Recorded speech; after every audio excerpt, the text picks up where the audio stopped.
Lepas 7 hari bayar. Kalau bayar 7 hari saya pun tak, kita nak bayar lah. Mudah-mudahan dengan siap kita di malam Pada TikTok. 9 Ramadan ini, malam Jumaat. Mana? Mudah-mudahan Itu mana? Allah akan memberi petunjuk dan hidayah kepada kita pada malam ini. Ya, seperti ya.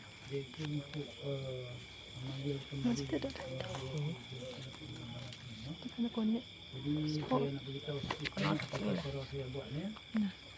Yang pertama sekali saya akan baca Fatihah saja. Ayat-ayat biasa saja kepada barang-barang yang ada di sini. Kemudian saya akan isi energi ke dalam badan menghayati buku yang ada di sini.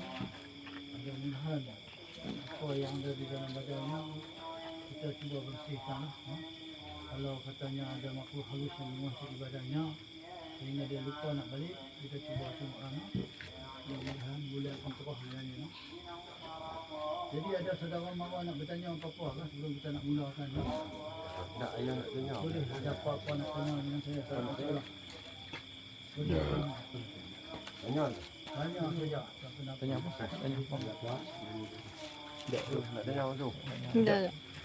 Apa-apa nak tanya.